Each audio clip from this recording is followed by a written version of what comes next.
सूत्रों के हवाले से इस वक्त एक और बड़ी खबर आ रही है, और सूत्रों के हवाले से बड़ी खबर यह आ रही है कि पार्टी के कई नेता ये बात कह रहे हैं कि साहब नया अध्यक्ष जो है वो पवार परिवार से नहीं होगा, नया एनसीपी चीफ परिवार का सदस्य नहीं होगा। ये बात सूत्रों के हवाले से बाहर सामने निकल कर आ रही है। एनसीपी के कई नेता दबी जुबान में ये बड़ा दावा कर रहे हैं। तो मतलब अगर पवार परिवार से कोई अध्यक्ष नहीं होगा तो फिर इसके मायने क्या है? सूरज ओझा, सुप्रिया सुले और अजीत पवार दोनों के नाम पर विराम। देखिए, बिल्कुल ये पार्टी को बचाने की पूरी कोशिश की जा रही है कि किसी भी तरह से पार्टी टूटे ना, किसी के मन में मनमुटाव ना रहे। देखिए, अगर अजीत पवार को अध्यक्ष पद दिया जाता है तो जाहिर सी बात है जो सुप्रिया सुले और उनके जो लॉयलिस्ट हैं उन्हें इस बात का कहीं ना कहीं बुरा लगेगा, या फिर सुप्रिया सुले को दिया जाता है तो इस खेमे को इस बात का कहीं ना कहीं बात का बुरा लगेगा। और इन सब चीज़ों को ध्यान में रखते हुए जो भी करीबी लोग हैं वो दबी जुबान में यही बात कह रहे हैं कि जो भी अध्यक्ष होगा वो परिवार के बाहर का होगा। लेकिन इसके बाद भी वो लेकिन लगा रहे हैं अपने वाक्यों में, ये कहते हुए कि पैनल का डिसीजन आखिरी डिसीजन होगा।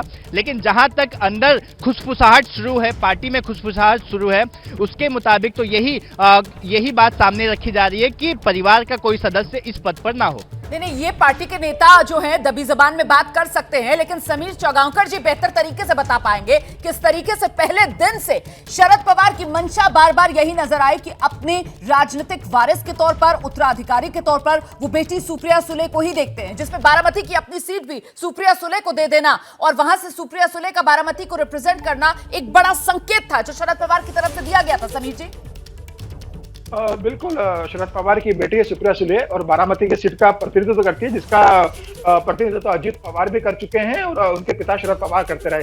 लेकिन आप देखिए, शरद पवार ने बहुत बेहतर तरीके से अपनी बेटी और भतीजे के बीच सत्ता का संतुलन किया था। उन्होंने बेटी को दिल्ली में स्थापित किया और बेटे को महाराष्ट्र की राजनीति में किया।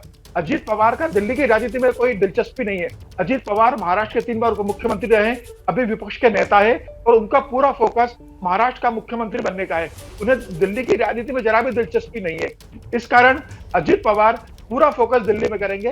शरद पवार इस बात को बेहतर से जानते हैं कि बेटी को अगर महाराष्ट्र की राजनीति में शामिल करते तो बेटी और भतीजे के बीच एक मतभेद उत्पन्न होता और उन्हें ऐसी स्थिति में पार्टी को संभालना बहुत मुश्किल होता, जिसे उन्होंने अभी तक बहुत अच्छे से मैनेज करके रखा था। बिल्कुल, अब सबसे बड़ा सवाल यही कि आखिरकार एनसीपी में सत्ता का संतुलन किस रूप में होगा? एनसीपी की कमान अब किसको मिलने वाली है? अजीत पवार, सुप्रिया सुले या फिर कोई और? एनसीपी का अध्यक्ष कौन? कमेटी की बैठक होने वाली अब से चंद मिनट बाद 11:30 बजे शुरू होगी ये बैठक। अजीत पवार से लेकर सुप्रिया सुले से लेकर खुद शरद पवार तक सभी वाईबी चव्हाण सेंटर पहुंचे हुए हैं। क्या मजबूरी है मेरी, बताइए।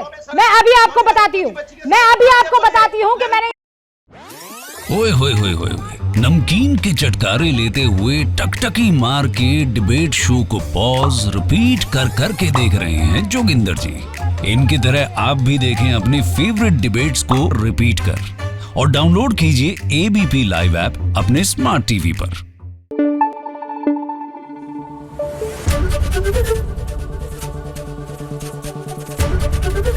एबीपी न्यूज आपको रखे आगे।